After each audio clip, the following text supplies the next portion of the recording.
Hi ಎಲ್ಲ ವಿದ್ಯಾರ್ಥಿಗಳಿಗೆ educate Karnataka ಚಾನಲ್ಗೆ ಸ್ವಾಗತ. ಈ ವಿಡಿಯೋದಲ್ಲಿ ನಾವು ಎಜುಕೇಶನ್ ಲೋನ್ ಏನಿದೆ ಇದ್ರ ಬಗ್ಗೆ ತಿಳಿದುಕೊಳ್ತಾ ಇದ್ದೀವಿ.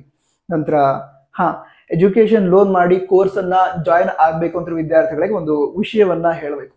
ಏನು ಅಂತ ಹೇಳಿದ್ರೆ, ಈಗ ಎಜುಕೇಶನ್ ಲೋನ್ ಮಾಡಿ ಕೋರ್ಸ್ ಅನ್ನ ಜಾಯಿನ್ ಆಗ್ತಾ ಇದ್ರ ಅಂತ ಹೇಳಿದ್ರೆ, ಕೋರ್ಸ್ ಜಾಯಿನ್ ಆದಾಗಿಂದ ಕೋರ್ಸ್ ಕಂಪ್ಲೀಟ್ ಆಗೋವರೆಗೆ ನಿಮ್ಮ ಮೇಲೆ ಒಂದು ರೀತಿ ಪ್ರೆಷರ್ ಇದ್ದೇ ಇರುತ್ತೆ. ಅಂದ್ರೆ ಲೋನ್ ಮಾಡಿ ನಾನು ಈ ಕೋರ್ಸ್ ಜಾಯಿನ್ ಆಗಿದ್ದೀನಿ, ಸೊ ಕೋರ್ಸ್ ಮುಗಿದ ಮೇಲೆ ಒಂದು ಒಳ್ಳೆ ಜಾಬ್ ಅನ್ನ ಜಾಯಿನ್ ಆಗ್ಬೇಕು, ಅಂದ್ರೆ ಒಳ್ಳೆ ಸ್ಯಾಲರಿ ಇರುವಂತಹ ಜಾಬ್ ಅನ್ನ ಜಾಯಿನ್ ಆಗ್ಬೇಕು, ನಂತರ ಈ ಲೋನ್ ಅನ್ನ ತೀರಿಸಬೇಕು. ಈ ಪ್ರೆಷರ್ ಕೋರ್ಸ್ ಅನ್ನ ಜಾಯಿನ್ ಆಗೋದ್ರಿಂದ ಕೋರ್ಸ್ ಮುಗಿಯೋವರೆಗೆ, ಹಾಗೆ ಜಾಬ್ ಇರೋದು ಅದನ್ನ ಪಡೆದುಕೊಳ್ಳೋರಿಗೂ ಕೂಡ ಇರುತ್ತೆ. ಈ ಪ್ರೆಷರ್ ಒಳ್ಳೇದು ಕೂಡ.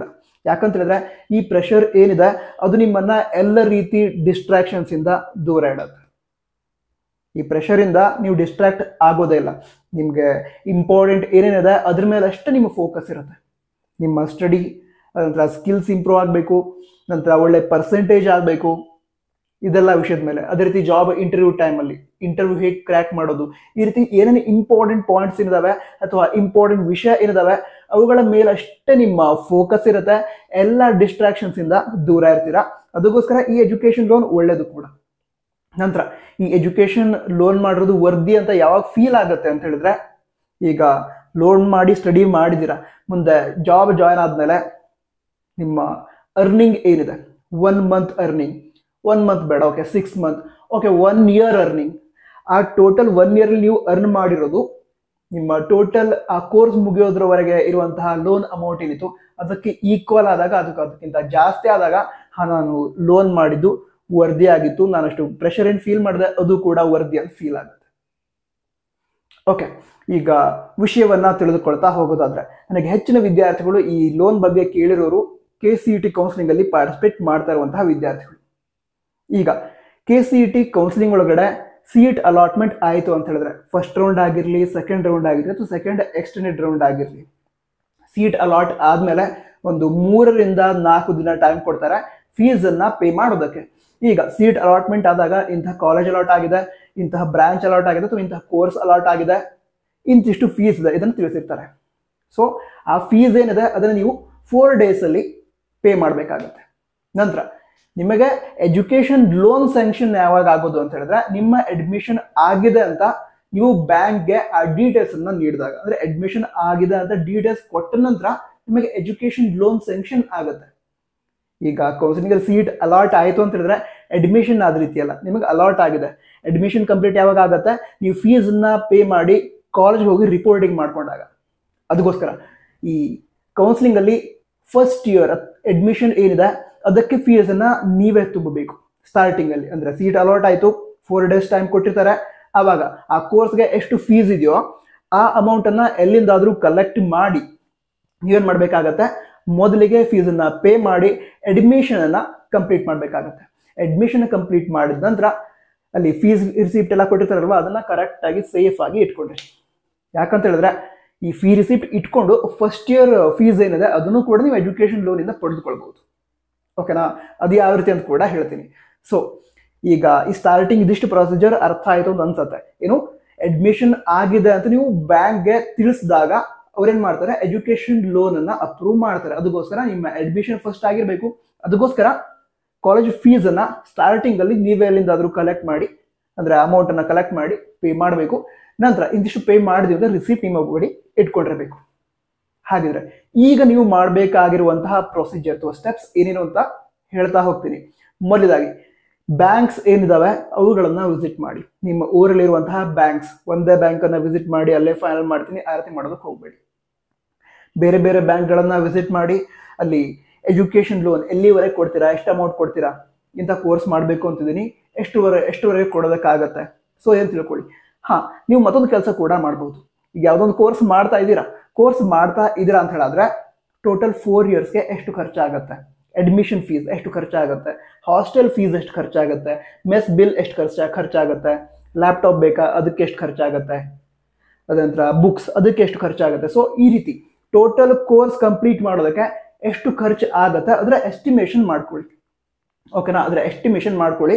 ಅದ್ರ ನಂತರ ಬ್ಯಾಂಕ್ಗಳಿಗೆ ವಿಸಿಟ್ ಮಾಡಿ. ಅದೇ ಹೇಳಿದ್ನಲ್ವಾ, ಒಂದು ನಿಮ್ಮ ಊರಲ್ಲಿರುವಂತಹ ಬೇರೆ ಬೇರೆ ಬ್ಯಾಂಕ್ಗಳನ್ನ ವಿಸಿಟ್ ಮಾಡ್ತೀರಾ, ವಿಸಿಟ್ ಮಾಡಿ ನನ್ನ ರ್ಯಾಂಕ್ ಈ ರೀತಿ ಇದೆ, ನಾನು PUC ಇಂತಿಷ್ಟು ಸ್ಕೋರ್ ಮಾಡಿದ್ದೀನಿ, ಇಂಥ ಕೋರ್ಸ್ ಮಾಡಬೇಕು ಅಂತಿದ್ದೀನಿ, ಇದಕ್ಕೆ ಇಂತಿಷ್ಟು ಖರ್ಚಾಗುತ್ತೆ, ಟೋಟಲ್ ಕೋರ್ಸ್ನ ಎಸ್ಟಿಮೇಷನ್ ಇಂತಿಷ್ಟಿದೆ. ಸೊ ಈ ಲೋನ್ ಅಮೌಂಟ್ ಏನಿದೆ ಅದನ್ನ ಸ್ಯಾಂಕ್ಷನ್ ಮಾಡಬೇಕು ಅಂತ ಹೇಳಿದ್ರೆ ಈಗ ಇಂಟ್ರೆಸ್ಟ್ ಎಷ್ಟಿರುತ್ತೆ, ಓಕೆನಾ. ಸೊ ನಿಮ್ಮ ಒಂದು ಬ್ಯಾಂಕಲ್ಲಿ ಯಾವ್ಯಾವ ರೀತಿ ಈ ಕ್ರೈಟೀರಿಯಾ ಇದೆ ಈ ಲೋನ್ ಅಮೌಂಟ್ ಅನ್ನ ಸ್ಯಾಂಕ್ಷನ್ ಮಾಡೋದಕ್ಕೆ, ಅದನ್ನೆಲ್ಲ ತಿಳ್ಕೊಳ್ಳಿ. ಈ ರೀತಿ ಬೇರೆ ಬೇರೆ ಬ್ಯಾಂಕ್ಗಳನ್ನ ವಿಸಿಟ್ ಮಾಡಿ ತಿಳ್ಕೊಳ್ಳಿ. ಯಾಕಂತ ಹೇಳಿದ್ರೆ ಇಂಟ್ರೆಸ್ಟ್ ರೇಟ್ ಏನಿರುತ್ತೆ ಅದು ಬೇರೆ ಬೇರೆ ಬ್ಯಾಂಕ್ಗಳಲ್ಲಿ ಬೇರೆ ಬೇರೆ ಇರುತ್ತೆ. ಸೊ ಈ ಇಂಟ್ರೆಸ್ಟ್ ರೇಟ್ ಯಾವ ಬ್ಯಾಂಕಲ್ಲಿ ತುಂಬಾ ಕಡಿಮೆ ಇರುತ್ತೆ, ಸೊ ಅಲ್ಲಿ ಈ ಲೋನ್ ಮಾಡಿದ್ರೆ ಒಳ್ಳೇದು, ಓಕೆನಾ.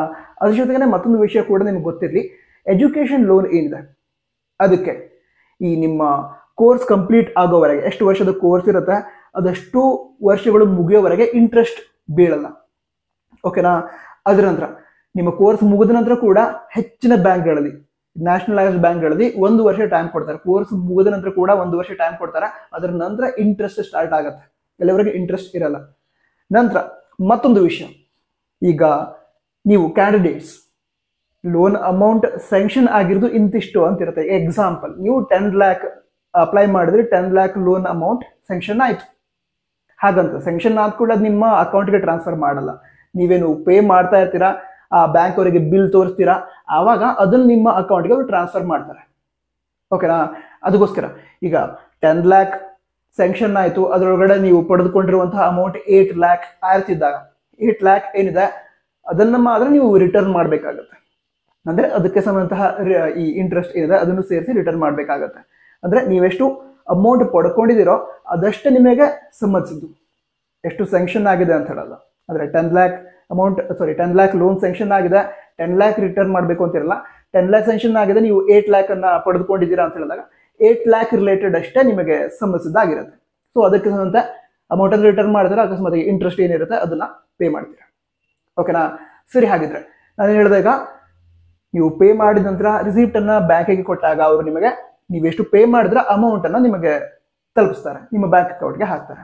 ಸೊ ಈಗ ಸ್ಟಾರ್ಟಿಂಗ್ ಅಲ್ಲಿ ಹೇಳಿದೆ ನಾನು ನಿಮಗೆ, ಏನು ಈಗ ಎಂಜಿನಿಯರಿಂಗ್ ಆಗಿರಬಹುದು, ನರ್ಸಿಂಗ್ ಆಗಿರಬಹುದು, ಸೊ ಈ ರೀತಿ ಯಾವುದೇ ಒಂದು ಕೋರ್ಸ್ ಆಗಿರಲಿ, ಈ ಕೌನ್ಸಿಲಿಂಗ್ ಅಲ್ಲಿ ನೀವು ಫಸ್ಟ್ ಇಯರ್ ಅಡ್ಮಿಷನ್ಗೆ ಫೀಸ್ ಅನ್ನ ಎಲ್ಲಿಂದಾದ್ರೂ ಹೊಂದಿಸಿ ಪೇ ಮಾಡಿರ್ತೀರ, ಪೇ ಮಾಡಿ ಪೇಮೆಂಟ್ ರಿಸಿಪ್ಟ್ ಇಟ್ಕೊಂಡಿರಿ ಅಂತ. ಸೊ ಈಗ ನಿಮಗೆ ಯಾವುದೋ ಒಂದು ಬ್ಯಾಂಕ್ ಅಲ್ಲಿಂದ ಲೋನ್ ಸ್ಯಾಂಕ್ಷನ್ ಆಯಿತು. ಲೋನ್ ಸ್ಯಾಂಕ್ಷನ್ ಆದ್ಮೇಲೆ ಏನಾಗುತ್ತೆ ಅಂತ ಹೇಳಿದ್ರೆ ಆ ಫೀ ಪೇಮೆಂಟ್ ರಿಸಿಪ್ಟ್ ಇರುತ್ತಲ್ವಾ ಅದನ್ನ ಬ್ಯಾಂಕ್ಗೆ ತೆಗೆದುಕೊಂಡು ಹೋಗಿ ಸಬ್ಮಿಟ್ ಮಾಡಿದ್ರೆ, ಓಕೆನಾ. ಅದನ್ನ ಸಬ್ಮಿಟ್ ಮಾಡಿದ್ರೆ ಸೆರಾಕ್ಸ್ ಕಾಪಿ ಸಬ್ಮಿಟ್ ಮಾಡಿ, ಯಾಕಂದ್ರೆ ಒರಿಜಿನಲ್ ನಿಮ್ಗೆ ಕೂಡ ಬೇಕಾಗುತ್ತೆ. ಯಾಕಂದ್ರೆ ಈಗ ಸ್ಕಾಲರ್ಶಿಪ್ ಅಪ್ಲೈ ಮಾಡ್ತೀರಾ ಆ ಟೈಮಲ್ಲಿ ನಿಮ್ಮ ಹತ್ರ ಕೂಡ ಫೀ ಪೇಮೆಂಟ್ ರಿಸಿಪ್ಟ್ ಇರಬೇಕು. ಅದಕ್ಕೋಸ್ಕರ ಬ್ಯಾಂಕ್ ಏನ್ ಮಾಡ್ತೀರಾ, ಜೆರಾಕ್ಸ್ ಅನ್ನ ತೆಗೆದುಕೊಂಡು ಹೋಗ್ಕೊಡ್ತೀರಾ. ಅವಾಗ ನೀವೇನು ಪೇ ಮಾಡ್ತೀರಾ ಆ ಅಮೌಂಟ್ ಅನ್ನ ಬ್ಯಾಂಕ್ನವರು ನಿಮ್ಮ ಅಕೌಂಟ್ಗೆ ಹಾಕ್ತಾರೆ. ಸೊ ನೀವೀಗ ಕಾಲೇಜ್ ಫೀಸ್ ಪೇ ಮಾಡೋದಕ್ಕೆ ಯಾರಿಂದಾದ್ರೂ ಅಮೌಂಟ್ ಪಡ್ಕೊಂಡಿದ್ರೆ ಬ್ಯಾಂಕ್ನಿಂದ ನಿಮ್ಮ ಅಕೌಂಟ್ಗೆ ಅಮೌಂಟ್ ಟ್ರಾನ್ಸ್ಫರ್ ಆದ ನಂತರ ಅವರಿಗೆ ರಿಟರ್ನ್ ಮಾಡ್ಕೋಬಹುದು, ಓಕೆನಾ. ಇದೇ ರೀತಿ ಆಗಿರುತ್ತೆ. ಮೆಸ್ ಬಿಲ್ ಆಗಿರಲಿ, ಬುಕ್ಸ್ ಆಗಿರಲಿ, ಲ್ಯಾಪ್ಟಾಪ್ ಆಗಿರಲಿ, ಈ ರೀತಿ ಯಾವುದೊಂದು ಸ್ಟಡಿ ರಿಲೇಟೆಡ್ ಮೆಟೀರಿಯಲ್ಸ್ ನೀವು ಪರ್ಚೇಸ್ ಮಾಡಿದ್ರೆ ಆ ಬಿಲ್ ಅನ್ನ ಬ್ಯಾಂಕ್ಗೆ ತೆಗೆದುಕೊಂಡು ಹೋಗಿ ಕೊಟ್ರೆ ಬ್ಯಾಂಕ್ನವ್ರು ಏನ್ ಮಾಡ್ತಾರೆ, ಆ ಅಮೌಂಟ್ ಅನ್ನ ನಿಮ್ಮ ಅಕೌಂಟ್ಗೆ ಹಾಕ್ತಾರೆ. ಅವಾಗ ನೀವು ಅದನ್ನ ಬೇರೆ ಕಡೆ ಟ್ರಾನ್ಸ್ಫರ್ ಮಾಡ್ಕೋಬಹುದು. ಬಟ್ ಈಗ ಫಸ್ಟ್ ಇಯರ್ಗೆ ಕಾಲೇಜ್ ಫೀಸ್ಗೆ ಸ್ಟಾರ್ಟಿಂಗ್ ಅಲ್ಲಿ ನೀವೇ ಪೇ ಮಾಡಬೇಕು ಅಂತ ಹೇಳಿದೆ, ಓಕೆನಾ. ಅಂದ್ರೆ ಸ್ಟಾರ್ಟಿಂಗ್ ಅಲ್ಲಿ ಹೊಂದಿಸಿ ಪೇ ಮಾಡ್ತೀರಾ ಅಂತ ಹೇಳಿದೆ. ಬಟ್ ಸೆಕೆಂಡ್ ಇಯರ್, ನಂತರ ಥರ್ಡ್ ಇಯರ್, ಫೈನಲ್ ಇಯರ್, ಈ ರೀತಿ ಬೇರೆ ಬೇರೆ ವರ್ಷಗಳಿಗೆ ಸೇಮ್ ಪ್ರೊಸೀಜರ್ ಫಾಲೋ ಆಗಲ್ಲ. ಈಗ ನೀವೀಗ ಎಂಜಿನಿಯರಿಂಗ್ ಸೆಕೆಂಡ್ ಇಯರ್ ಅಲ್ಲಿ ಇದೀರ ಅಂದ್ಕೊಳ್ಳೋಣ. ಈಗ ಫಸ್ಟ್ ಇಯರ್ ಅಡ್ಮಿಷನ್ ಆಗೋಗಿದೆ, ಓಕೆನಾ. ಸೊ ಸೆಕೆಂಡ್ ಇಯರ್ ಅಡ್ಮಿಷನ್ಗೆ ಏನು ಫೀಸ್ ಬೇಕಾಗಿರುತ್ತೆ ಆ ಬಿಲ್ ಅನ್ನ ನೀವು ಬ್ಯಾಂಕ್ಗೆ ತೆಗೆದುಕೊಂಡು ಹೋಗಿ ಕೊಟ್ರೆ ಈ ನಿಮ್ಮ ಕಾಲೇಜ್ ಏನಿದೆ ಅದಕ್ಕೆ ಡೈರೆಕ್ಟ್ ಆಗಿ ಬ್ಯಾಂಕ್ನವರು ಫೀಸ್ ಟ್ರಾನ್ಸ್ಫರ್ ಮಾಡ್ತಾರೆ, ಓಕೆನಾ. ಇದೇ ರೀತಿ ಈ ಥರ್ಡ್ ಇಯರ್ ಆಗಿರ್ಬೋದು, ಫೈನಲ್ ಇಯರ್ ಆಗಿರ್ಬೋದು, ಈ ರೀತಿ ನಿಮ್ಮ ಫೀಸ್ ಏನಿದೆ ಅದು ಎಷ್ಟು ಅಂತ ಕಾಲೇಜ್ನಿಂದ ಬ್ಯಾಂಕ್ನವರಿಗೆ ಡೀಟೇಲ್ಸ್ ತೆಗೆದುಕೊಂಡು ಕೊಟ್ರೆ ಕಾಲೇಜಿಂದ ಡೈರೆಕ್ಟ್ ಆಗಿ ಫೀಸ್ ಅನ್ನ, ಅಂದ್ರೆ ಬ್ಯಾಂಕ್ನಿಂದ ಕಾಲೇಜ್ಗೆ ಫೀಸ್ ಅನ್ನ ಡೈರೆಕ್ಟ್ ಆಗಿ ಟ್ರಾನ್ಸ್ಫರ್ ಮಾಡ್ತಾರೆ. ಈ ರೀತಿ ಪ್ರಾಸೆಸ್ ಫಾಲೋ ಆಗ್ತಾ ಹೋಗುತ್ತೆ. ನಂತರ ಮತ್ತೊಂದು ಇಂಪಾರ್ಟೆಂಟ್ ವಿಷಯ, ಈ ಎಜುಕೇಶನ್ ಲೋನ್ ಏನಿದೆ ಅದನ್ನ ಪಡೆದುಕೊಳ್ಳೋದಕ್ಕೆ ನ್ಯಾಷನಲೈಸ್ಡ್ ಬ್ಯಾಂಕ್ಸ್ ಏನಿರುತ್ತೆ ಅದನ್ನೇ ಪ್ರಿಫರ್ ಮಾಡಿ. ಯಾಕಂತ ಹೇಳಿದ್ರೆ ವಿದ್ಯಾರ್ಥಿಗಳಿಗೆ ಅಂತ ಹಲವಾರು ಫೆಸಿಲಿಟೀಸ್ ಅನ್ನ ಇಟ್ಟಿರ್ತಾರೆ. ಈಗಾಗಲೇ ಹೇಳಿದೆ, ಏನು ಕೋರ್ಸ್ ಮುಗಿಯೋವರೆಗೆ ಯಾವುದೇ ಇಂಟ್ರೆಸ್ಟ್ ಇರಲ್ಲ. ಕೋರ್ಸ್ ಮುಗಿದ ನಂತರ ಕೂಡ 1 ವರ್ಷ ಯಾವುದೇ ಇಂಟ್ರೆಸ್ಟ್ ಇರಲ್ಲ. ಅದರ ನಂತರ ಇಂಟ್ರೆಸ್ಟ್ ಸ್ಟಾರ್ಟ್ ಆಗ್ತಾ ಹೋಗುತ್ತೆ.